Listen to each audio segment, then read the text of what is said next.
हाय दोस्तों, welcome to back my channel. मैं ये कहानी का भाग 25वां लेकर आई हूँ। तो हम बिना देर के स्टोरी स्टार्ट करते हैं। यतीश गरजते हुए कहा, कहाँ है मेरी प्रिंसेस? तभी वहाँ राजवीर और उसके बॉडीगार्ड्स आ जाते हैं। यतीश को इस हालत में देखकर सबकी जान जैसे सूख जाती है। यतीश के शर्ट पर जगह जगह कट लगे हुए थे, जहाँ से खून रिस रहा था। चेहरा एकदम खौफनाक, बिखरे बाल, लाल आंखें, शर्ट के आधा हिस्सा पैंट के अंदर और आधा पैंट के बाहर। राजवीर यतीश के हाथ से रॉड छुड़ाते हुए कहा, सर हम इन लोगों को देख लेंगे, आप यंग मैडम को बचा लीजिए। राजवीर एक तरफ इशारा करके कहा, मैडम इस कमरे में है। यतीश गुस्से से वो रॉड एक आदमी के पेट में फेंकता है, जिससे वो आदमी कराह उठता है। यतीश अपनी शर्ट खींचकर अपने बदन से अलग करता है और उस कमरे की तरफ चला जाता है। यतीश जैसे ही कमरे का दरवाज़ा खोलकर सामने का नज़ारा देखता है तो उसकी आंखें फैल जाती है। यतीश का मन किया कि वो अभी के अभी जाकर उन सबको मौत के घाट उतार दे, जिसने ये सब किया था। उस कमरे के ओवरहेड पर रहा एक लोहे के पाइप से लटकी हुई थी और डर से चिल्ला रही थी। उसके नीचे एक बड़े से फॉरिंगिंग हैमर मशीन था। अगर राहा का हाथ छूटता तो वो सीधा उस मशीन में गिरेगी और लोहे की तरह पिस जाएगी। उसकी राख भी किसी को नसीब नहीं होगी। अचानक डोर खोलने से राहा डोर की तरफ देखती है। सामने यतीश को देखकर वो रोते हुए चिल्लाकर बोली, यतीश जी प्लीज़ मुझे बचा लीजिए, मैं और खुद को नहीं संभाल पा रही हूँ। इस लोहे के पाइप से बार बार बिजली के झटके आ रहे हैं, मेरा हाथ छूट जाएगा। यतीश मैं मर जाऊंगी, मुझे और बर्दाश्त नहीं हो रहा। बिजली के झटके की वजह से राहा का चेहरा काला पड़ चुका था। वो मुश्किल से खुद को संभाल रही थी। उसके काजल चेहरे पर फैल गए थे, होठ कांप रहे थे, बाल बिल्कुल बिखर चुके थे।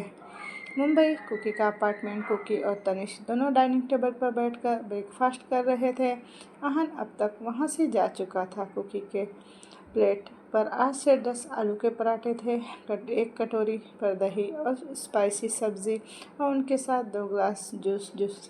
कुकी को इतना खाते देखकर तनिष मुंह बनाते हुए कहा, बटरफ्लाई आपको नहीं लगता आजकल आप कुछ ज़्यादा ही खाना खा रहे हैं? मेरा मतलब है पहले तो आप इतना ज़्यादा नहीं खाती थी। क्योंकि पराठे की एक बाइट लेकर स्पाइसी सब्ज़ी के अंदर डुबोती है और अपने मुंह में डालते हुए बोली, मंकी पहले ये बता खाना तू बनाता है या मैं? कुकी की हरकतें देखकर तनिष मुस्कुराते हुए कहा, ऑब्वियसली आप बनाते हैं। कुकी दूसरा बाइट अपने मुंह में डालते हुए बोली, एग्जैक्टली, तो तुझे इतनी दिक्कत क्यों हो रही है? तनिष छोटा सा मुंह बनाकर कहा, ओ बटरफ्लाई भला मुझे क्यों प्रॉब्लम होगी? मैं तो बस इसलिए कह रहा था क्योंकि आप दिन भर फैटी होती जा रही हैं। कैसे आप गोलमोल होती जा रही है दिन ब दिन। खुद को मिरर में थोड़ा देख लिया करो। गाल भी चब्बी जैसे हो गए। देखते ही देखते कुकी 4 पराठा चट कर चुकी थी। कुकी अपने पेट को सहलाते हुए पप्पी फेस बनाकर बोली, यार मंकी तू सही कह रहा है, मैं सच्ची में भुक्कड़ हो चुकी हूँ। मेरे अब वो पहले वाले 0 फिगर नहीं हैं जब मैं फिट हुआ करती थी। मैं कितनी मोटी हो गई हूँ। कुकी की बचकानी हरकत देखकर तनिष मुस्कुरा रहा था। कुकी तनिष के साथ बच्चों की तरह ही रहती थी। कुकी फिर खुद को ऊपर से नीचे तक देखते हुए बोली, मंकी टेल मी ना, क्या मैं अगली लग रही हूँ? तनिष हंसते हुए कहा, अरे मेरी गोलू मोलू मोती चूर की लड्डू, आप अगली नहीं सुपर क्यूट लग रही हूँ, बिल्कुल रसगुल्ले की तरह। अगर मैं आपका भाई ना होता तो पक्का मैं ही आपसे शादी कर लेता। कुकी अपनी आंखें छोटी करके तनिष को घूरते हुए बोली, वो मोतीचूर के लड्डू जो खाए पछताए। ना finish your breakfast quickly, we also have to go hospital. Tanish छोटा सा मुंह बनाकर ब्रेकफास्ट करने लगता है। कुकी तनिष को रेडी करके खुद रेडी होती है और तनिष को अपनी गोद में उठाकर हॉस्पिटल के लिए निकल जाती है। मनाली राह पाइप से लटकी हुई थी। वो रोते हुए बोली, यतीश मैं और अब बर्दाश्त नहीं कर पाऊंगी, मेरा हाथ छूट रहा है, मैं किसी भी वक्त गिर जाऊंगी। ये सब देखकर तो यतीश का चेहरा काला पड़ चुका था। यतीश अपनी गर्दन को सब तरफ घुमाकर सर्द आवाज़ में कहा, शट अप। राह यतीश को देखकर रोते हुए हाँ में गर्दन हिलाती है। तभी उसकी नज़र एक स्टेप लेदर पर जाती है जो साइड में रखे हुए थे। यतीश उस लैडर को हेल्प से रूम के ओवरहेड तक पहुंचता है, लेकिन राह पाइप के बीचों बीच झुलस रही थी। यतीश जैसे ही उस लोहे के पाइप पर हाथ रखता है, अपनी आंखें जोर से बंद करता है और होंठ भींच लेता है, क्योंकि उस लोहे के पाइप से करंट आ रहा था। यतीश उस इलेक्ट्रिक पाइप से राहा के पास जाने लगता है और थोड़ी देर में वो राहा के पास पहुंच जाता है। इस वक्त दोनों उस पाइप के बीचों बीच लटक रहे थे। यतीश को अपने करीब देखकर राहा रोने लगती है। यतीश चिल्लाते हुए कहा, शट अप प्रिंसेस, ये रोने का वक्त नहीं है, नाउ कम टू मी। राहा नाव में गर्दन हिलाते हुए बोली, मुझे बहुत डर लग रहा है, मैं नहीं आऊँगी। यतीश तेज आवाज़ में कहा, डोंट बी स्टूपिड प्रिंसेस, वरना हम दोनों मर जाएंगे, कम टू मी। यतीश के चिल्लाने से राहा सहम जाती है। यतीश राहा की आंखों में देखते हुए कहा, ट्रस्ट मी प्रिंसेस, मैं तुझे कुछ नहीं होने दूंगा, damn it, now wrap your hand in my neck princess.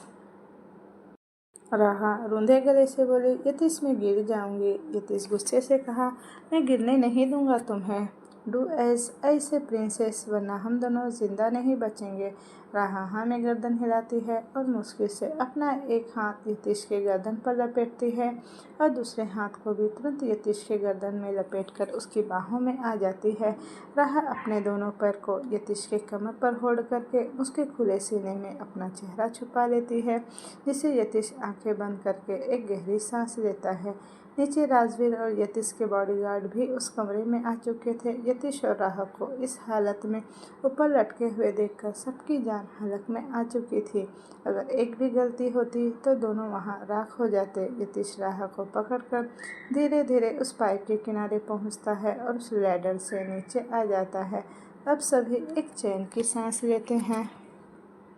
राहा को देखकर राजवीर तुरंत एक चेयर ले आता है। यतीश राहा को चेयर पर बिठाकर कुछ सामने घुटनों के बल बैठ जाता है। उसका चेहरा हद से ज़्यादा खौफनाक हो चुका था और यतीश को इस रूप में देखकर बाकी सबके चेहरे पर ठंडा पसीना आ गया। वो लोग यही सोच रहे थे कि यतीश अब उनके साथ क्या ही करेगा, जिन लोगों ने राहत की ऐसी हालत की है। यतीश राहा के गाल पकड़कर बॉटल से उसे पानी पिलाता है। राहा मुश्किल से एक या दो घूंट ही पीती है। यतीश राहा की आंखों में देखते हुए कहा, are you okay princess.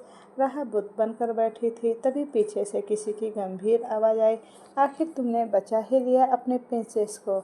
Well, इसकी उम्मीद तो नहीं थी, बट आई नो तुम उम्मीद के परे ही सब कुछ करते हो, so I am not shocked. Yatish के कान में जैसे ही ये आवाज़ पड़ती है, उसके कान खड़े हो जाते हैं।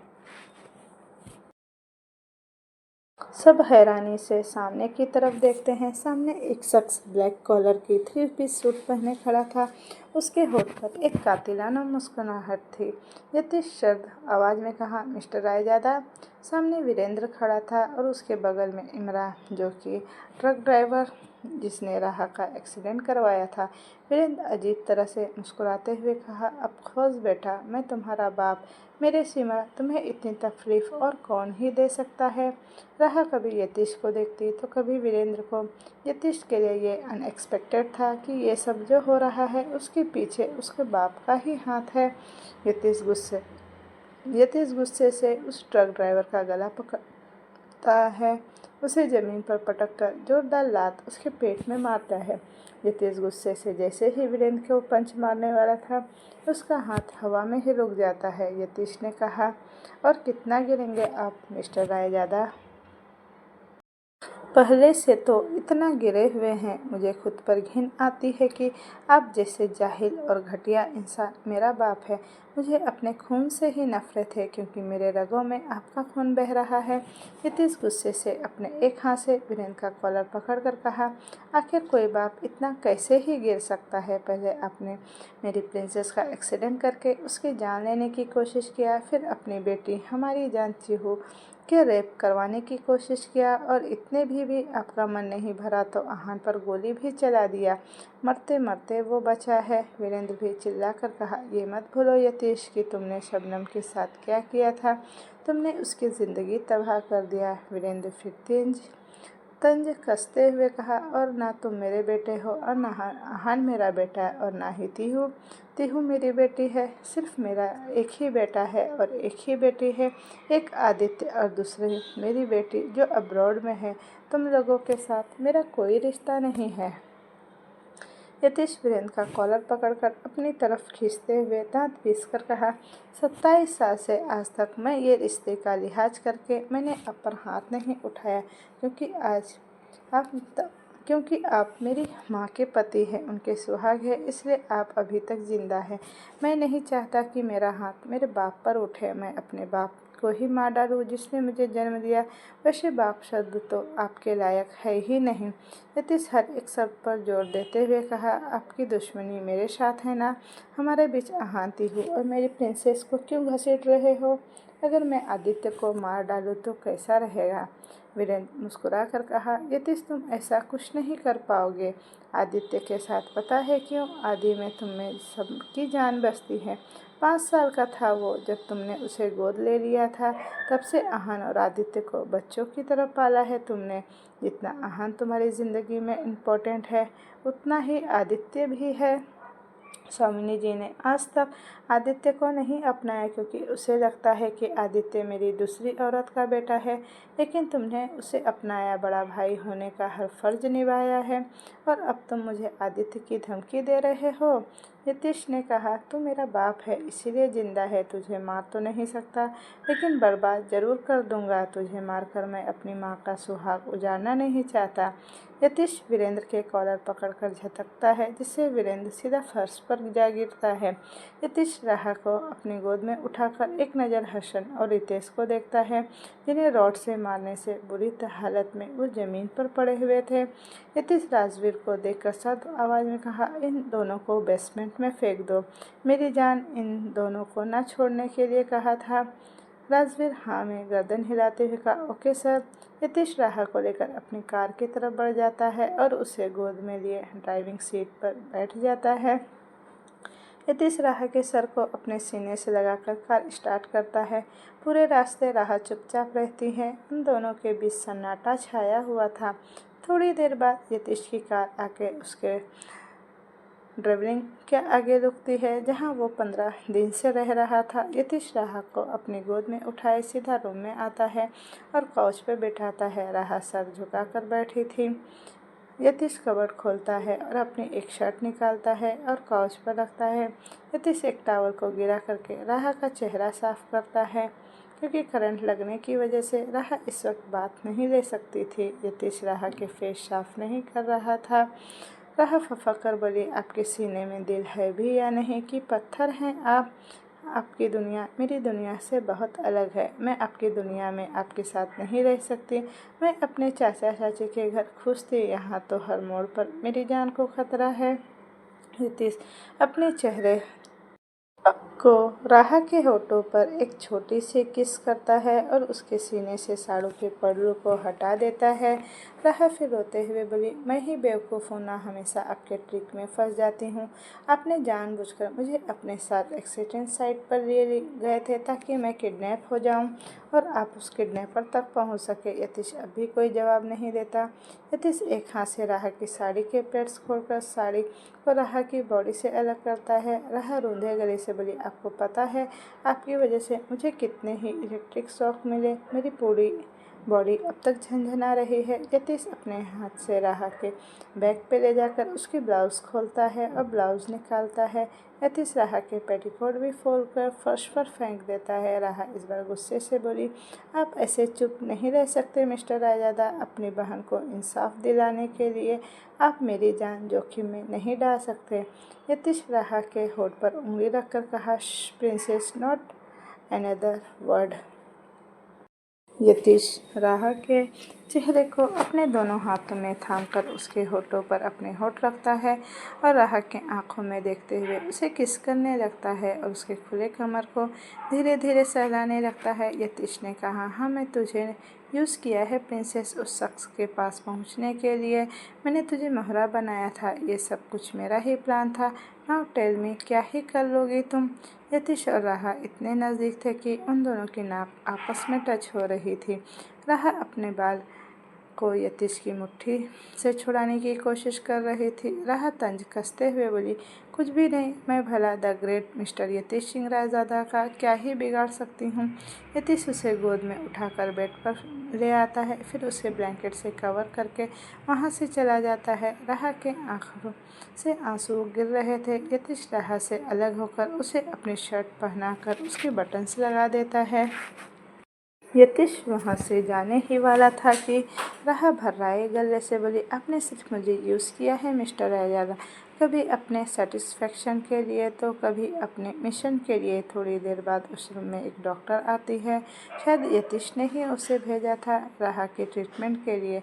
वो डॉक्टर राह का इलाज करना स्टार्ट करती है। इधर स्टडी रूम में चारों तरफ अंधेरा छाया था, बस एक येलो कलर की डिम लाइट जल रही थी। उस अंधेरे कमरे में चारों तरफ धुआं फैला था। यतीश उस काउच पर बैठकर सिगरेट की कस ले रहा था और अपलक सामने की तरफ देख रहा था। उसकी आंखें लाल हो चुकी थी, अजीब सा दर्द था उसके सीने में। यतीश सिगरेट की कस लेकर काउच के हेडरेस्ट पर सर टिकाता है और आंखें बंद करता है। उसके सामने एक धुंधला सा नज़ारा घूमने लगता है। करीब 10 साल का एक छोटा बच्चा एक आदमी से पैर से लिटक कर गिड़गिड़ा रहा था, पापा पापा, आप हमें छोड़कर मत जाइए ना, मम्मा आपसे बहुत प्यार करती हैं, मैं भी आपसे बहुत प्यार करता हूँ, आप मुझे और मम्मा को भी अपने साथ लेकर चलिए ना। वो आदमी गुस्से से उस बच्चे को ज़बरदस्ती खुद से दूर करते हुए कहा, कितने बार कहूँ मुझे पापा पापा मत कहा कर आयु। यतीश, मुझे नफ़रत होती है जब तुम मुझे पापा कहते हो।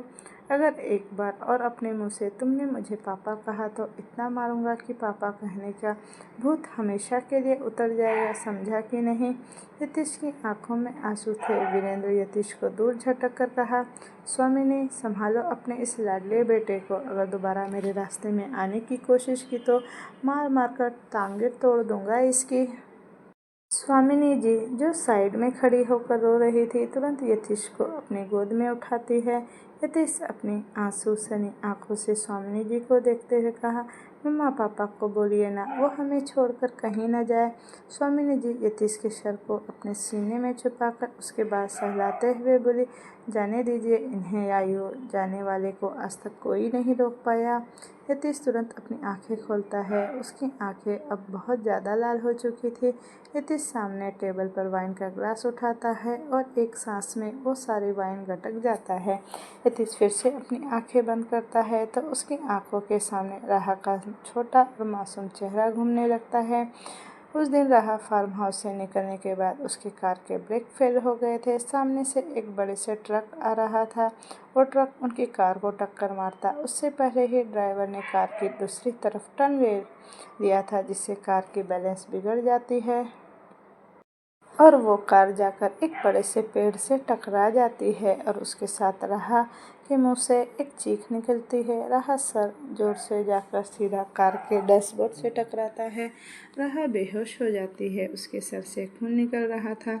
इधर राह की हालत ऐसी कुछ हो गई थी, उसके सर से खून निकल रहा था। इधर ड्राइवर की हालत भी कुछ खास नहीं थी, उसका सर स्टीयरिंग पर था, उसके सर से खून आ रहा था लेकिन वो थोड़ा थोड़ा होश में था। तभी उस ड्राइवर के मोबाइल पर उसकी बीवी का कॉल आता है। ड्राइवर मुश्किल से कॉल आंसर करके जो कुछ हुआ उसे अपनी बीवी को बताता है। थोड़ी देर में वो बेहोश होता है। उधर वो ट्रक दूसरी कार को ओवरटेक किया था जो राह के कार के पीछे आ रही थी और वो ब्लास्ट हो गया था। थोड़ी देर बाद उस ड्राइवर का भाई और उसकी बीवी आकर राह और उस ड्राइवर को हॉस्पिटल पहुंचाते हैं। उस ड्राइवर को पूरे 2 दिन बाद होश आया था और इन 2 दिनों में यतीश को लगा कि उसने अपनी छोटी सी प्रिंसेस को हमेशा के लिए खो दिया। ड्राइवर को होश आने के बाद उसने सबसे पहले यतीश को कांटेक्ट किया। राह को जब होश आया तो वो मनाली में थी, उसे खुद नहीं पता था कि उसके साथ क्या हुआ है। यतीश ये सब सोच ही रहा था कि तभी कोई स्टडी रूम के डोर पर नॉक करता है। यतीश आंखें बंद करके कहा, हाँ कहो। रूम के बाहर से एक डॉक्टर की आवाज़ आई, चीफ, मैं मैडम की ट्रीटमेंट कर दी हूँ, now she is absolutely fine. Yatish cold voice में कहा, ओके नाउ लीव। वो डॉक्टर ओके सर बोलकर वहाँ से चली जाती है। अंशुल अंपायर आहान इस वक्त हेड चेयर पर बैठा था और उसकी गोद में चेरी बैठी हुई थी। चेरी का सर आहान के सीने पर था। चेरी बकबक किए जा रही थी और आहान का पूरा कंसंट्रेट अपने लैपटॉप पर था। आहान के सामने कुकी खड़ी थी। उसके हाथ में एक फ़ाइल थी। कुकी उस फाइल के बारे में आहान को समझा रही थी। आहान अपने लैपटॉप पर नजरें गड़ाए बस हाँ हूँ में जवाब दे रहा था, लेकिन चेरी की बकबक करने की वजह से कुकी डिस्ट्रैक्ट हो रही थी। कुकी उस फाइल को आहान की तरफ बढ़ाते हुए बोली, सर, कंस्ट्रक्शन साइट के डेवलपमेंट रिपोर्ट है और इसमें उस साइट के कुछ ग्राफिक्स भी है, आप एक बार चेक कर लीजिए। आहान कुकी को देखे बिना उसके हाथ से फाइल लेकर चेक करने लगता है। चेरी आहान के सीने पर अपना गाल रब करते हुए छोटा सा मुंह बनाकर बोली, baby, I am getting bored, need a cold coffee. Aahan file check करते हुए कहा, okay and go get a cold coffee. Cookie धीमी आवाज़ में बोली, ओके सर। ये बोलकर वो वहाँ से चली जाती है। थोड़ी देर बाद कुकी अपने हाथ में कॉफ़ी ट्रे लिए आहान के केबिन के सामने खड़ी थी। कुकी केबिन का डोर नॉक करती उससे पहले ही उसे कोई अपने पास खींच लेता है। कुकी कन्फ्यूज़न से सामने देखती है। सामने चेरी गुस्से से खड़ी थी। उसकी आंखें आग उगल रही थी। चेरी दांत पिसते हुए बोली, तुम सच में एक बेशर्म औरत हो। सेल्फ रिस्पेक्ट नाम की कोई चीज़ तुम्हारे अंदर है भी या नहीं? कल तुम्हें आहान बेबी ने थप्पड़ मारा, कान से खून भी निकला और आज तुम फिर से मुंह उठाकर यहाँ चली आई और ऐसे बिहेव कर रही हो जैसे तुम्हारे साथ कुछ हुआ ही ना हो।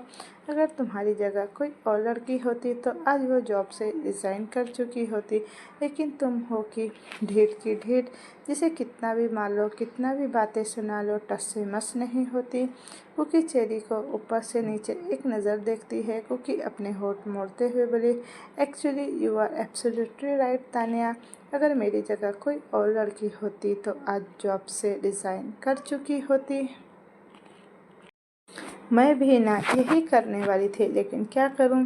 कल थप्पड़ मारने के बाद रात को आहान सर मुझे इतना प्यार किया कि मुझे अचानक से डिसाइड चेंज करना पड़ा। क्योंकि चेरी के कान पास जाकर धीमी आवाज़ में बोली, प्यार का मतलब समझती हो ना? वही जो पति पत्नी के बीच होता है बेड पे। क्योंकि फिर ब्लश करते हुए बोली, इसके आगे तो मैं बता भी नहीं सकती क्योंकि मुझे तो बहुत शर्म आ रही है। आहान सर मुझे सुबह तक नहीं छोड़े। क्योंकि अपनी कमर सहलाते हुए बोली, यह आहान सर भी है ना, बेड पे बहुत ज़्यादा वाइड हो जाते हैं। हाय, मेरी तो कमर ही अकड़ गई। क्योंकि छोटा सा मुंह बनाकर बोली, बट 1 मिनट, तुम कैसे समझोगी प्यार का मतलब क्या है? आहान सर तो तुम्हें कभी प्यार ही नहीं किए, वो तो सारा प्यार मुझ पर ही लुटाते हैं। चेरी चिल्लाते हुए बोली, shut up, just shut up, अपनी बकवास बंद करो। कुकी भी चिल्लाते हुए बोली, यू शट अप तानिया, मैं बकवास नहीं कर रही हूँ। अपने आहान बेबी को संभाल कर नहीं रख सकती क्या? जब देखो वो मेरे पास मुंह उठाकर चले आते हैं। अगर मुझ पर भरोसा नहीं है तो अपने आहान बेबी को ही पूछ लेना कि कल रात वो मेरे पास आए थे या नहीं। चेरी की नज़र कुकी के हाथ में रखे कोल्ड कॉफ़ी पर जाती है। चेरी जैसे ही वो कॉफ़ी उठाने वाली थी, कुकी झट से अपना हाथ पीछे खींच लेती है। चेरी कुकी को घूरते हुए बोली, ये कॉफ़ी मेरे लिए है। कुकी छोटी सी मुस्कान लिए बोली, ऑफ कोर्स ये तुम्हारे लिए, लेकिन ये कॉफ़ी मैं तुम्हें आहान सर के सामने ही दूंगी, वरना तुम अपने आहान बेबी को जाकर बोलोगी कि बेबी, आपके असिस्टेंट ने मुझे कॉफ़ी दिया ही नहीं। एम आई राइट? कुकी चेरी की नकल करते हुए बोली। चेरी दांत पीसते हुए बोली, यू, बहुत अकड़ है ना तुम्हें, but don't worry my darling, बहुत जल्दी मैं तुम्हें और तुम्हारी अकड़ दोनों को निकालूंगी। Just wait and watch, it's my challenge. कुछ की मुस्कुराते हुए बोली, ऑल द बेस्ट। फिर थोड़ा रुक कर बोली, डार्लिंग चेरी। चिल्लाते हुए बोली, शट अप, ब्लडी कैरेक्टरलेस, और पैर पटकते हुए वो वहाँ से चली जाती है। उसके जाने के बाद कुकी एक गहरी सांस लेती है और ऊपर की तरफ देखकर खुद को रिलैक्स करने की कोशिश करने लगती है। कुकी केबिन का डोर नॉक करके अंदर आती है। कुकी देखती है कि चेरी आहान के सामने टेबल पर बैठी हुई है और आहान की नज़र अब भी लैपटॉप पर ही है। कुकी चेरी के पास जाकर कॉफ़ी ट्रे आगे बढ़ाते हुए धीमी आवाज़ में बोली, चेरी मैम, आपकी कोल्ड कॉफ़ी। चेरी कुकी को देखते हुए अपने मन में बोली, गिरगिट कहीं की। आहान के सामने एक चेहरा और उनके पीछे एक दूसरा चेहरा, पता नहीं कितने रंग बदलती है। कुकी मुस्कुराते हुए अपनी आई विंग करती है और वहाँ से आहान की तरफ चली जाती है। कुकी धीमे स्वर में बोली, सर आपकी कॉफ़ी। आहान कॉफ़ी कप उठाकर टेबल पर रखता है। चेरी सीरियस टोन में बोली, बेबी मुझे आपसे एक इम्पॉर्टेंट बात डिस्कस करनी है। आहान कुछ नहीं कहता। चेरी थोड़ा गुस्से से बोली, Aahan I am talking to you. क्या आप 2 मिनट के लिए लैपटॉप साइड में रखकर मेरी बात नहीं सुन सकते क्या? आहान लैपटॉप बंद करके कहा, hey baby don't be angry, tell me क्या बात करनी है तुम्हें? चेरी के चेहरे पर मुस्कान आ जाती है। चेरी आहान के शर्ट के बटन्स पर उंगली फिराते हुए बोली, बेबी आई वाना किस यू। आहान ने कहा, यही है तुम्हारी so called important discussion. Cherry मुंह बनाकर बोली, ऑफ कोर्स बाबू, मैं अपना काम ऑफिस छोड़कर स्पेशली आपसे मिलने आती हूँ और आपके पास तो मेरे लिए टाइम ही नहीं रहता। आहान छोटी सी स्माइल के साथ कहा, और रियली? चेरी आहान की नेक टाइम पकड़कर उसके नज़दीक खींचते हुए बोली, एग्जैक्टली नाउ आई वाना किस। आहान मुस्कुराते हुए कहा, बेबी आजकल तुम कुछ ज़्यादा ही बोल्ड होती जा रही हो। चेरी बोली, और आप अनरोमांटिक होते जा रहे हैं। आहान आई विंग करते हुए कहा, baby now you wanna romantic with me. Cherry के गाल लाल हो जाते हैं। वो ब्लश करते हुए पलकें झुका लेती है। आहान चेरी का चेहरा ऊपर करते हुए कहा, तुमने मेरे सवालों का जवाब नहीं दिया। चेरी आहान के सीने पर मारते हुए बोली, यू फ्लर्टिंग मास्टर। कुकी सर नीचे करके उन दोनों की बात सुन रही थी। वो जोर से अपने दुपट्टे को मुट्ठी में भर रखी थी। कुकी बोली, सर मुझे अभी यहाँ से जाना चाहिए। कुकी जैसे ही वहाँ से जाने वाली थी, आहान उसकी कलाई पकड़ता है और उसे अपने पास खींच लेता है, जिससे कुकी जाकर सीधा आहान की गोद में गिरती है। उसके दोनों हाथ आहान की गर्दन पर रैप हो रहे थे। कुकी हैरानी से आहान को देख रही थी। आहान कुकी के होठ पर उंगली फिराते हुए कहा, जेलस राइट। आहान के बिहेवियर से कुकी दंग रह गई। आहान बोला, यू नो वॉट, तुम सबसे अलग हो और तुम्हारी यही अदा मुझे सबसे ज़्यादा पसंद है। मेरा करीब आना, मेरा छूना, मेरी बाहों में रहना तुम्हें पसंद है ना? जाने कि तुम्हारे साथ कितने लोगों ने बदतमीज़ी करने की कोशिश की, लेकिन तुमने कभी किसी को खुद को हाथ तक लगाने नहीं दिया। तुम्हें बहुत लोगों ने ऑफ़र भी दिया, लेकिन तुमने सबके ऑफ़र ठुकरा दिए। जब भी मैं तुम्हारे करीब आता हूँ, मेरे लिए तुम्हारी आँखों में दर्द दिखता है, नफ़रत नहीं। तुमने आज तक मुझसे ये नहीं कहा कि तुम मुझसे नफ़रत करती हो या मेरे टच से तुम्हें घिन आती है।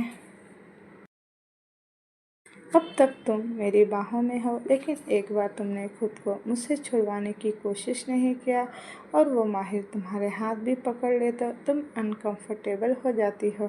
कुकी के आंखों में आंसू आ जाते हैं। वो आंसू भरी आंखों से आहान को देख रही थी। आहान कुकी के चेहरे को अपने दोनों हाथों से थाम कर कहा, पता नहीं इस वक्त ये कहना सही होगा या नहीं, लेकिन मैं कहना चाहता हूँ, मैं तुमसे प्यार करने लगा हूँ कुकी।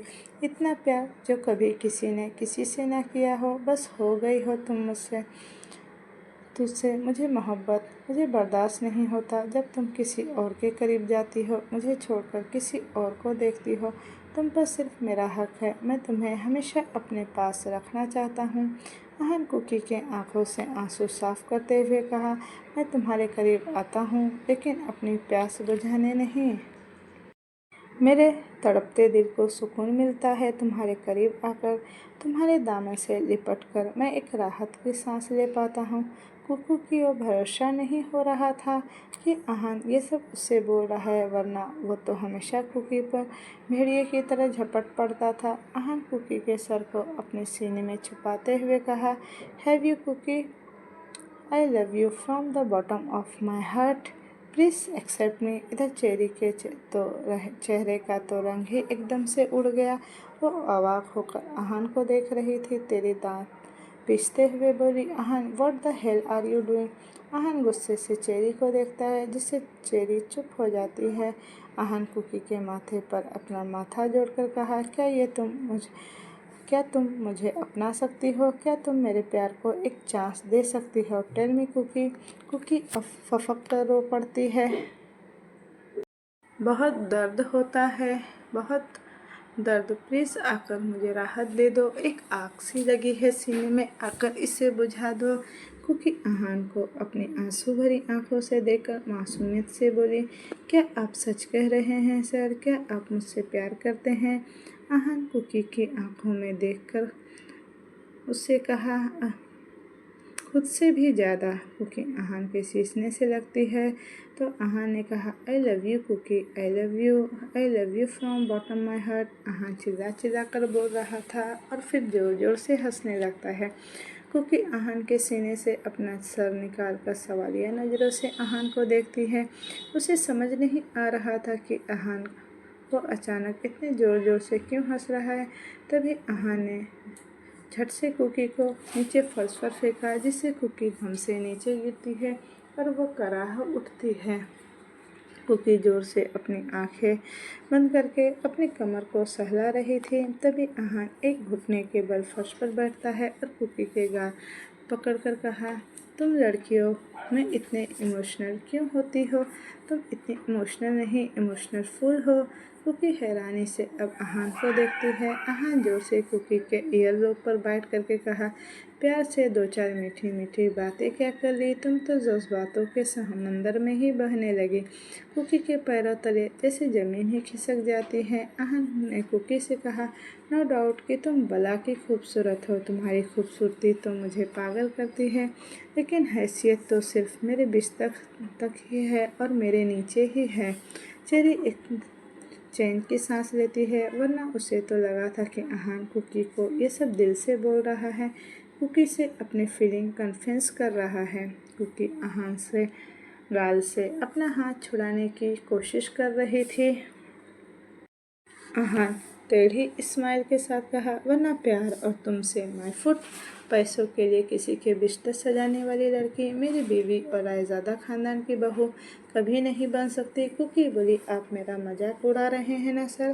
कुकी आहान के चेहरे को अपने हाथों में थान कर बोला, अभी तो आपने कहा कि आप मुझसे प्यार करते हैं और मैं औरों से अलग हूँ।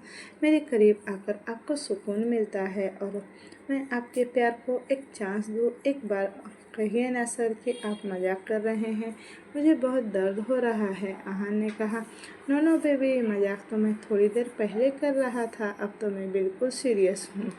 आहान ने कहा, तुम्हें क्या लगा कल रात जो कुछ हम दोनों के बीच हुआ वो सब चेरू को बताकर चेरी और मेरे बीच तुम मिसअंडरस्टैंडिंग क्रिएट कर लोगे? यही तुम्हारे मोटिव था ना? सुना था मैंने बाहर तुम चेरी को किस तरह से कल रात के बारे में बता रही थी। कुकी जल्दी से ना में गर्दन हिलाते हुए बोली, नहीं नहीं सर, आप मुझे गलत समझ रहे हैं, मेरा ऐसा कोई मोटिव नहीं है। कुकी इतना ही बोली थी कि आहान चिल्लाते हुए कहा, shut up, just shut up. रखेल हो, रखेल बनकर ही रहो, मेरी बीवी बनने के सपने मत देखो। दो चार रातें मेरी बाहों में गुजार कर इस एम्पायर की मालकिन नहीं बन जाओगी तुम। इसीलिए अपने इस छोटे से बेवकूफ़ दिमाग से मेरी बीवी बनने का हसीन ख्याल निकाल ही दो। आहान की ऐसी बातें सुनकर कुकी के दिल में कांटे की तरह चुभ रही थी। वह तंग होकर आहान को देख रही थी। कुकी आहान की आंखों में देखकर सुबकते हुए बोली, सर आप अपनी बीवी को रखेल कैसे बोल सकते हैं? माना कि मैं आपके साथ रास्ते गुजारने के पैसे लेती हूँ, लेकिन उसके बदले मैंने भी तो खुद को सौंपा है आपको। जब आप मेरे करीब आते हैं, मेरे जिस्म को छूते हैं, मुझे अपनी आगोश में भरते हैं, मेरे दिल और दिमाग में सिर्फ यही रहता है कि मेरा रिश्ता सिर्फ मेरे पति तक है। आप मुझे बीवी का दर्जा नहीं देना चाहते, मत दीजिए। मैं आपकी बीवी बनने लायक नहीं हूँ, लेकिन मुझे रखेल कह के गाली तो मत दीजिए।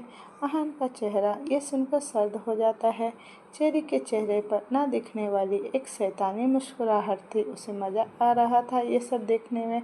अचानक से आहान खड़ा होता है और टेबल पर रखे पेपर वेट उठाकर गुस्से से दीवार पर मारता है। डर से कुकी अपने कान पर हाथ रखती है।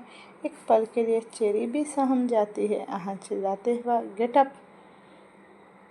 तभी कुकी आहान के सीने पर अपना दोनों हाथ रखकर उसे पीछे की तरफ धकेलती है, जिससे आहान जाकर अपनी चेयर पर गिरता है। आहान दांत पीसते हुए कहा, सिली गर्ल। मनाली। राहा का कमरे में इस वक्त चारों तरफ अंधेरा छाया हुआ था और सन्नाटा पसरा था। Light pink drop silence. राहा बेड पर सो रही थी। उसकी धीमी आवाज़, उसकी सांस लेने की आवाज़ें उस कमरे में आ रही थी। तभी राहा की आंखों में हलचल होती है। उसे अपने शर्ट के अंदर किसी का हाथ महसूस होता है। कोई उसके शर्ट के अंदर हाथ डालकर उसके बॉसम्स को सहला रहा था। राहा के चेस्ट से लेकर कमर तक हर जगह उसके हाथ फ्लो हो रहे थे। राहा झट से उठकर बैठती है और अंधेरे में अपना हाथ इधर उधर करके कुछ ढूंढने लगती है। तभी राहा एक स्विच ऑन करती है, जिससे साइड लैंप जलती है और उस रूम में रोशनी होती है। राहा डरते हुए सामने देखती है। सामने यतीश बैठकर उसे घूर रहा था। राहा झट से यतीश के ऊपर चढ़ जाती है और उसके सीने से लग जाती है। डर से उसके माथे पर पसीना आ गया था। उसके होंठ कांप रहे थे। यतीश राहा के बालों की लटों के साथ खेलते हुए कहा, आर यू स्कैर्ड प्रिंसेस? राहा डर से चिल्लाते हुए बोली, ये क्या पागलपन है मिस्टर रायजादा? हर बार आप भूतों की तरह क्यों एंट्री मारते हैं? आपको पता है ना मैं कितना डर जाती हूँ। मेरी सांसें थम जाती है। यतीश राहा के गाल पर अपने होंठ रखता है और उसे शक करते हुए कहा, it's not my fault princess. मैंने बहुत बार तुम्हें उठाने की कोशिश की। राहा घूरकर यतीश को देखती है और अपना चेहरा पीछे खींचते हुए बोली, आपने उठाया और मैंने नहीं उठा तो इसमें मेरी क्या गलती? राहा के शर्ट के बटन्स ऊपर से खुले थे, जिससे वो शर्ट राहा के एक कंधे से नीचे सरक गए थे। यतीश राहा के खुले कंधे पर अपने होंठ फिराते हुए कहा, यस प्रिंसेस। राहा बोली, आप इतने कॉम्प्लिकेटेड क्यों हैं मिस्टर रायजादा? यतीश राहा की कमर पकड़कर उसे अपने करीब खींचते हुए कहा, उसके कान में बाइट करते हुए, stop it, don't move princess. अगर तू चाहती है कि मैं इससे आगे ना बढ़ूं, देन गो अवे। राहा कन्फ्यूजन से यतीश को देखती है, लेकिन अगले ही पल उसकी आंखें फैल जाती हैं। उसे अपने नीचे कुछ महसूस हुआ। राहा जैसे ही यतीश के ऊपर हटने वाली थी, यतीश उसकी कमर पर अपनी पकड़ कसता है। यतीश राहा का चेहरा ऊपर करके कहा, it's all because of you princess. मेरे ऊपर ऐसे बैठकर मूव करोगी तो मेरी बॉडी पार्ट्स तो ऑटोमेटिक रिएक्ट करेगी ही ना। आफ्टर ऑल मेरे अंदर भी हार्मोन्स है। राहा का मन कर रहा था कि यतीश का गला ही दबा दे। वो खुद को कोस रही थी कि वो यतीश के ऊपर आकर बैठी ही क्यों।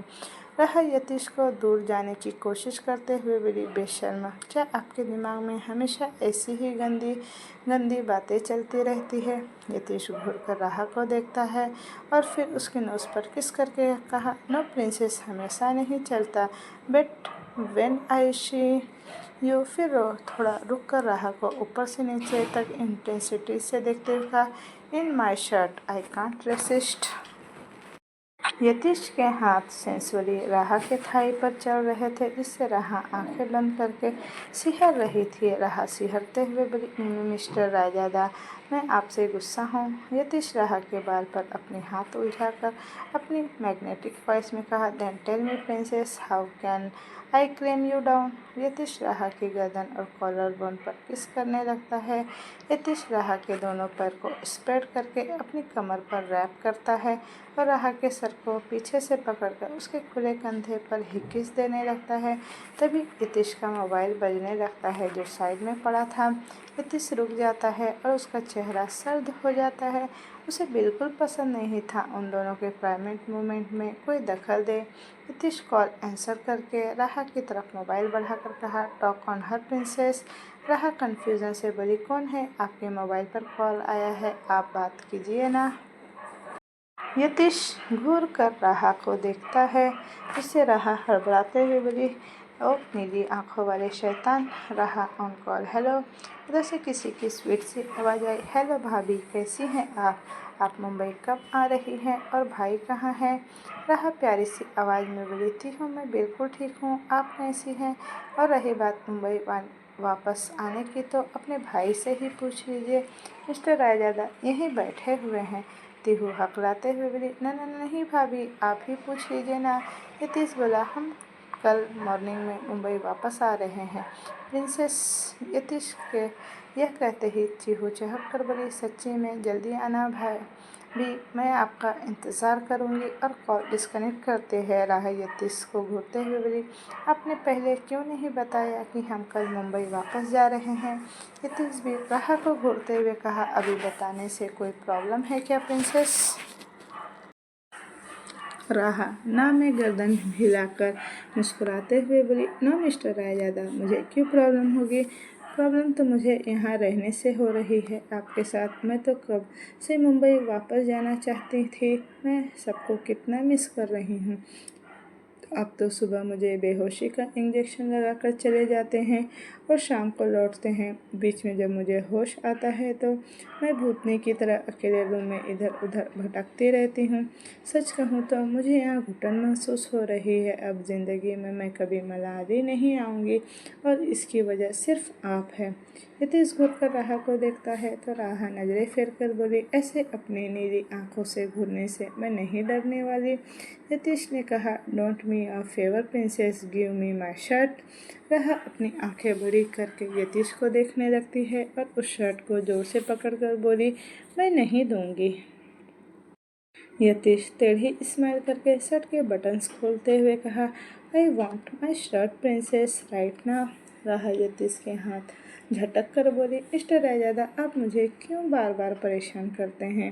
पूरा क्लोसेट आपके कपड़ों से भरा है, उसमें से कोई भी शर्ट पहन लीजिए ना। ऐसा तो नहीं है कि आपके पास सिर्फ एक यही शर्ट है? मैं नहीं देने वाली।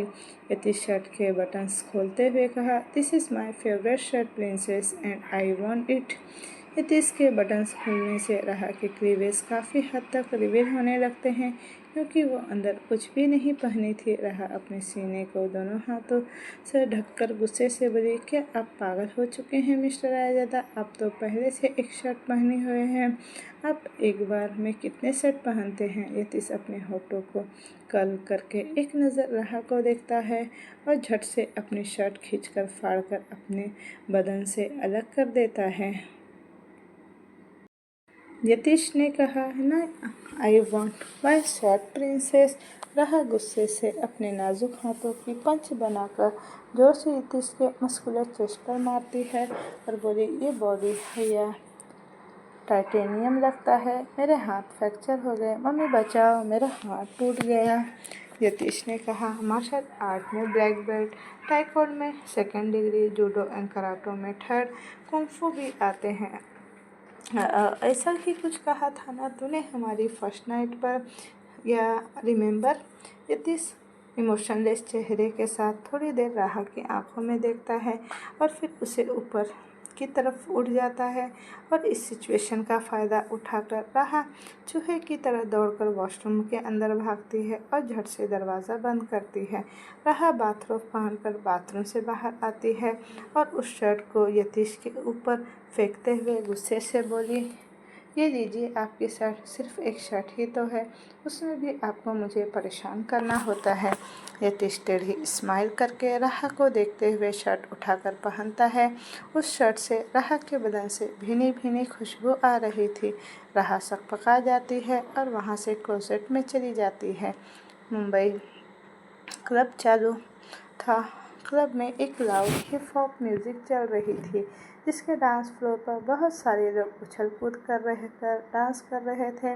उस क्लब के बार काउंटर के सामने एक लड़की बैठी थी। उसके दोनों हाथ काउंटर पर थे और वो अपना छोटा सा सर अपने दोनों हाथ के बीच काउंटर पर रखी थी।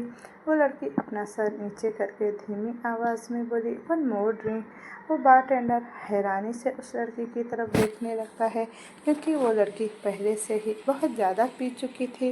वो अपने होश में भी नहीं थी।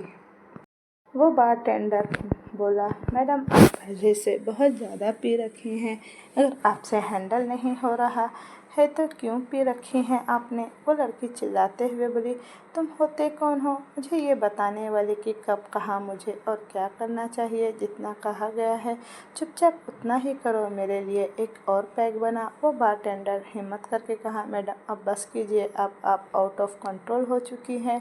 उस क्लब के दूसरी तरफ एक लड़का ने कहा, क्या यार, मैंने कहा कि आज मैं थोड़ी स्ट्रेस में हूँ तो तू मुझे झूठ बोलकर ये क्लब में ले आया। उस लड़के के हाथ में बियर का बोतल था।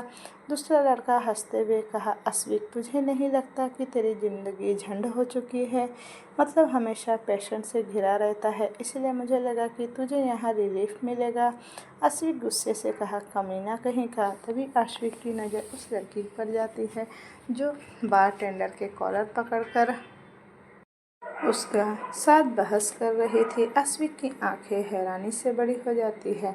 वह हैरत से कहा, कुकी यहाँ पर, वो भी इस हालत में, वो भी बारटेंडर पर चिल्ला रही है। अस्विक अपने बगल में खड़े अपने दोस्त को देखकर कहा, तू जा, मैं बाद में आऊँगा। अस्विक कुकी के पास जाकर उसके कंधे पर हाथ रखता है। ये महसूस होते ही कि कुकी बिना पीछे मुड़े अस्विक के गाल पर एक जोरदार झरना छप्पड़ जड़ देती है। अस्विक अपने गाल पर हाथ रखता है। गुस्से से उसके जबड़े भींच गए थे। कुकी पलटकर अपनी धुंधली धुंधली आंखों से अस्विक को ही देख रही थी। फिर वो चिल्लाते हुए बोली, तू कौन? तेरी हिम्मत कैसे हुई मुझे हाथ लगाने की? Stay away from me. वो बारटेंडर बेचारा सा मुँह बनाकर अस्विक को देखते हुए कहा, सर मैडम होश में नहीं है, बहुत ज़्यादा ड्रिंक कर चुकी हैं, आप प्लीज़ मैम को संभालिए। अस्विक कुकी की कलाई पकड़कर उसे क्लब से बाहर खींचते हुए ले जाने लगता है। कुकी लड़खड़ाते कदमों से अस्विक के पीछे पीछे जा रही थी। कुकी नशे में बड़बड़ाते हुए बोली, कौन हो तुम और मुझे कहाँ लेकर जा रहे हो? मुझे छोड़ दो वरना मैं तुम्हें जान से मार दूंगी। अस्विक कुकी को अपने कार के पास ले जाकर झट से छोड़ता है और गुस्से से चिल्लाते हुए कहा, what the hell are you doing here Cookie? वो भी इस हालत में, एंड यू मैड, अंदर अपना तमाशा क्यों बना रही हो? अस्विक कुकी को कार से सटाकर उसके दोनों तरफ हाथ रख के दांत पीसते हुए कहा, जब अब से हैंडल नहीं होता तो इतना पीती क्यों हो? कुकी शाहरुख खान की एक्टिंग करते हुए बोली, कौन कमबख्त हैंडल करने को पीता है? हम तो पीते हैं खुद का तमाशा बनाने के लिए, उन्हें बर्दाश्त कर सके। कुकी इतना कहकर मुस्कुराने लगती है। अस्विक सीरियस टोन में कहा, व्हाट हैपनिंग कुकी? सब कुछ ठीक तो है ना? What's wrong with you? Cookie एक तरफ से अस्विक का हाथ हटाकर जैसे ही वहाँ से जाने लगती है वो लड़खड़ा जाती है। वो गिरने वाली थी कि अस्विक उसे संभालता है। कुकी घूरकर अस्विक का हाथ देखती है और झटक कर बोली, डोंट टच मी, हमें किसी के सहारे की ज़रूरत नहीं है। Cookie is strong girl. Asvik Cookie को कमर से पकड़कर हवा में उठाता है और उसे कार के बोनट पर बिठा देता है। कुकी बेचारी सी शक्ल बनाकर बोली, कुकी को लगता है कि वो बहुत स्ट्रॉन्ग है, लेकिन एक सीक्रेट बात बताऊं, कुकी स्ट्रॉन्ग बिल्कुल नहीं है।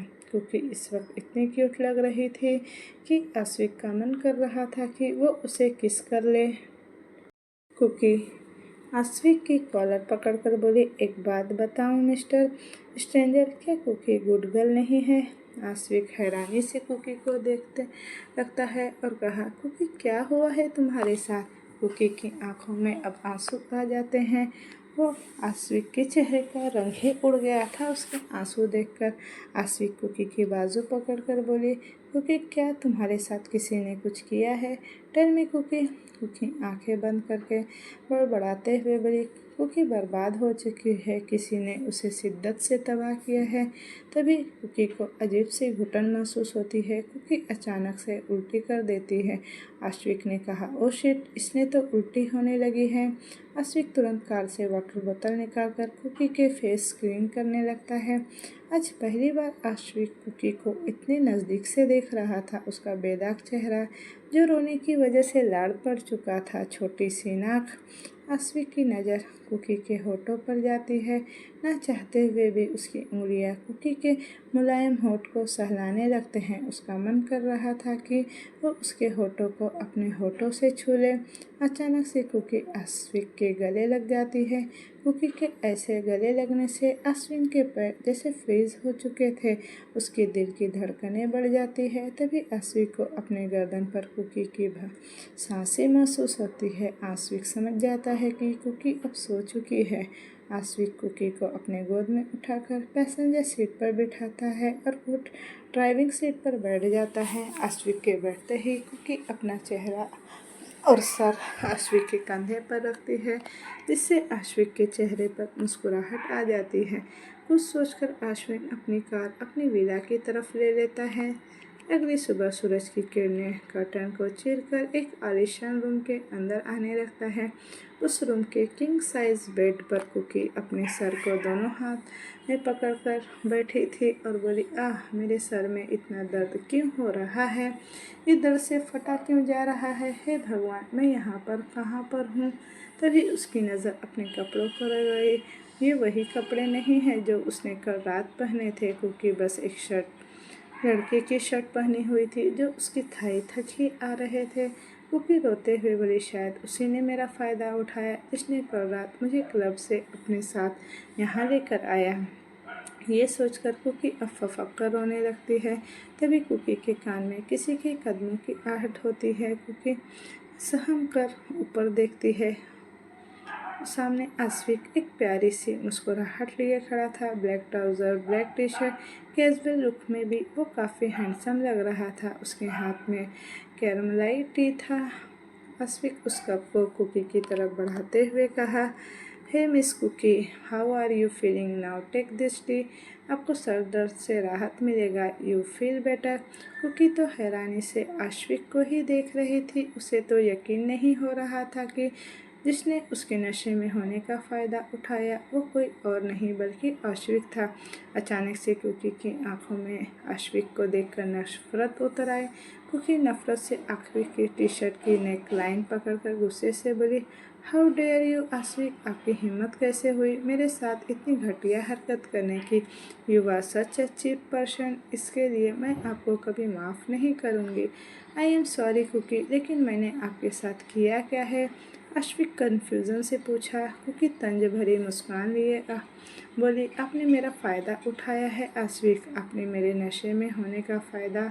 अश्विन बोध बनकर कुकी को ही देख रहा था। कुकी रोते हुए धम से घुटने के बल बैठ जाती है और बोली, क्या औरतें सिर्फ मर्दों के हवस मिटाने के लिए होती है? क्या उनके जज्बात नहीं होते, इमोशन नहीं होते, फीलिंग्स नहीं होती? क्या औरतें प्यार डिज़र्व नहीं करती? अश्विन समझ जाता है कि कुकी के दिमाग में क्या उलझुल बातें पक रही है। अश्विन बोला, Cookie listen to me. Cookie बोली, you listen to me doctor Ashwin Jain, stay away. हमारा ना कोई रिश्ता है और ना ही होगा। आपको कोई हक नहीं है मुझे छूने का। जितना फ़ायदा उठाना था आपको कल रात आप उठा चुके हैं। And now enough. आशिक बोला, आप कब से मुझ पर इल्ज़ाम पे इल्ज़ाम लगाए जा रही हैं? आप सिर्फ मुझे 5 मिनट दीजिए, आई वांट टू एक्सप्लेन। अब तो आशिक का चेहरा भी उतर चुका था। कुकी उस पर कितना घटिया इल्ज़ाम लगा रही थी। Please Cookie, only 5 minute. Ashiq बोला, कुकी मेरी तरफ देखिए, दुनिया भर की बकवास कर सकती हैं आप, लेकिन एक बात मेरी नहीं सुन सकती क्या? मेरी आंखों में इन्फेक्शन हुआ है क्या जो आप मेरी तरफ नहीं देख रही हो? अश्विन बोला। कुकी नफरत भरी निगाहों से अश्विन को देखती है। आई डोंट नो कुकी कि आपके साथ कल क्या हुआ था जो इतने स्ट्रेस में आकर आप क्लब में ड्रिंक कर रही थी। आप आउट ऑफ कंट्रोल हो चुकी थी, इसीलिए मैं आपको अपने साथ अपने घर में ले आया, क्योंकि मुझे आपके घर का एड्रेस पता नहीं था। और रही बात नशे में आपका फ़ायदा उठाने की, तो कल रात हमारे बीच ऐसा कुछ नहीं हुआ जिसे आप एम्बेरसिंग फील करो। मैंने आपके नशे में होने का फ़ायदा बिल्कुल नहीं उठाया। आपके कपड़े बदलने पड़े क्योंकि आप कल रात वॉमिटिंग कर रही थी। आपके कपड़े ख़राब हो चुके थे, बट यू ट्रस्ट मी। आपके कपड़े मैंने नहीं, मेरे मेड ने बदले हैं और मेरे पास लड़कियों वाले कपड़े नहीं हैं। इसीलिए उसने मेरी शर्ट आपको पहना दी। अगर आपको फिर भी मुझ पर भरोसा नहीं है तो आप खुद महसूस कर सकती हैं। आप भी एक लड़की हैं और एक लड़की चाहे कितनी भी नशे में क्यों ना हो, वो फील कर सकती है कि उसके साथ कुछ गलत हुआ है या नहीं। आश्विक बोला। कुकी सर झुका कर रो रही थी। आश्विक एक छोटी सी स्माइल करके कहा, well you know what Cookie, कल रात से आज सुबह तक आपने मुझे कुल 3 थप्पड़ लगा चुकी हो। आश्विक कुकी के हाथ की तरफ देखकर कहा, पता नहीं ये हाथ है या हथौड़ा, जब भी पड़ता है पूरे कान में वाइब्रेशन होने लगती है। कुकी मुस्कुरा उठती है। कुकी अपनी पलकें झुकाकर बोली, आई एम रियली सॉरी आश्विक, कल रात से हम आपको कितना ही परेशान कर चुके हैं और बेवजह आपको थप्पड़ भी मार चुके हैं। कुकी इतना कहकर सर झुका लेती है। आश्विक कुकी को गौर से नोटिस करते हुए कहा, दैट्स ओके, बट आप क्लब में जाकर क्यों ड्रिंक कर रही थी? यू नो ना that places is not safe. Cookie धीमी आवाज़ में बोली, ये आई नो आश्विक, पर हमने कहीं सुना था कि ड्रिंक करने से स्ट्रेस कम होता है, इसीलिए। कुकी इतना कहकर चुप हो जाती है। आश्विक कुकी के सर पर चपत मारते हुए सॉफ्ट टोन में कहा, बुद्धू, स्ट्रेस रिलीज के लिए और कई तरीके होते हैं। ड्रिंक करना it's not right way, specially जब ड्रिंक हैंडल ना हो। वैसे आप इतना स्ट्रेस में क्यों हैं? इस पर कुकी बोली, डॉक्टर आश्विक जैन, हमारा रिश्ता इतना गहरा भी नहीं है कि मैं आपके साथ अपनी पर्सनल लाइफ डिस्कस कर सकूं। आप सिर्फ मेरे भाई के डॉक्टर हैं एंड दैट्स इट। आश्विक चुप हो जाता है। कुकी की ऐसी बातें उसके दिल को ठेस पहुंचा रही थी। आश्विक एक गहरी सांस लेकर कहा, yeah you are right, I am sorry, आप बात ले लीजिए, मैं आपके लिए कपड़े भिजवाता हूँ, फिर आपको घर ड्रॉप कर दूंगा। कुकी हाँ में सर हिलाती है। आश्विक एक नज़र कुकी को देखकर वहाँ से चला जाता है। रायज़ादा पैलेस। यतीश के प्राइवेट जेट से राहा और यतीश मुंबई पहुँच चुके थे। इस वक्त वो दोनों रायज़ादा पैलेस में हॉल में थे। राहा को देखते ही पीहू उसके गले लगकर चहकते हुए बोली, वेलकम बैक भाभी, I missed you so much. लेकिन मैं आपसे नाराज़ हूँ, आप ऐसा क्यों करती हैं भाभी? कभी 1 महीने के लिए आप अपने चाचा के घर चली जाती हैं और कभी बिन बताए मनाली ट्रिप। आप अपनी छोटी सी प्यारी सी ननद को तो भूल ही जाती हो। जाइए, मैं अब आपसे बातें नहीं करूँगी। तीहू को मुँह फुलाते देखकर रहा एक प्यारी सी मुस्कुराहट के साथ बोली, ऐसी बात नहीं है तीहू, हमने तो आपको बहुत मिस किया, लेकिन इन सब की कसूरवार हम नहीं हैं। पहले तो मिस्टर रायजादा ने हमें 1 महीने तक मेरे चाचा के घर भेज दिया और हम मनाली कैसे पहुँचे ये खुद हमें नहीं पता। राहा फिर दादा दादी के पैर छूती है। राहा को देखकर स्वामिनी जी की आंखों में आंसू आ जाते हैं। वो राहा को अपने सीने से लगाकर बोले, आप अपने जन्मदिन पर यतीश के फार्म हाउस गई थी और उसके बाद आज लौट रही हैं, और इस बीच पता नहीं आपके साथ क्या क्या हो गया। मुझे लगता है आपको किसी की बुरी नज़र लग गई है। आज मैं आपकी अच्छे से नज़र उतारूंगी। राहा के चेहरे पर प्यारी सी मुस्कुराहट आ जाती है। इधर यतीश हॉल में पड़े काउच पर लीन होकर बैठा था। उसने अपने नेकटाई ढीली करके शर्ट के स्लीव फोल्ड करता है। तभी एक सर्वेंट आकर पानी का ग्लास उसकी तरफ बढ़ाती है। यतीश ग्लास उठाकर थोड़ा पानी पीता है और क्राउन पर सर टिका लेता है। तभी आदित्य, जो दूर खड़े कब से ये सब देख रहा था, वो हंसते हुए हॉल में आता है और यतीश की गोद में बैठ जाता है। यतीश तुरंत अपनी आंखें खोलकर आदित्य को गुस्से से देखता है तो आदित्य गुस्से से कहा, नमस्ते भाई, वेलकम ब्रो। आदित्य इतना कहकर यतीश के गाल पर किस कर देता है और छोटा सा मुंह बनाकर कहा, आपके आते ही सबके सब भाभी के पीछे पड़ गए। मेरे भाई को तो कोई पूछता ही नहीं कि वो कैसे है। आदित्य के इस एक्शन से यतीश हैरानी से आदित्य को देखने लगता है और उसके साथ साथ वहाँ पर जितने लोग वहाँ मौजूद थे उन सबकी भी आंखें बड़ी हो जाती है आदित्य को देखकर। ये जो यतीश को गोद में बैठा था, सबसे ज़्यादा हैरान तो रहा थी। यतीश दांत पीसकर कहा, शर्म नाम की कोई चीज़ है भी या नहीं तुझे? उठ मेरे ऊपर से, मुझे अपनी गर्लफ्रेंड समझकर बेशर्मी दिखाने चला आया है क्या? अभी के अभी उठ जा, वरना मेरा बंदूक पर तेरा सिर होगा। आदित्य यतीश से और चिपक कर कहा, नहीं नहीं भाई, मैं नहीं उठ रहा। आपको पता है आपके सेंस में ये घर वाले मुझ पर कितना जुल्म करते हैं, गधे की तरह मुझसे काम करवाते हैं। यतीश चिल्लाते हुए कहा, साला गधा कहीं का, 1 महीने तक छुट्टी ले लिया, लेकिन अभी उठ मेरे ऊपर से। यतीश आदित्य को उठाकर को काउच के दूसरी तरफ फेंकता है और उसे घूरते हुए कहा, पागल कहीं का। जिससे आदित्य मुंह लटका कर कहा, भलाई का तो जमाना ही नहीं रहा। स्वामिनी जी आदित्य को एक नज़र देखकर नजरें फेरते हुए बोली, रहा इसकी तो नौटंकी कभी खत्म ही नहीं होती।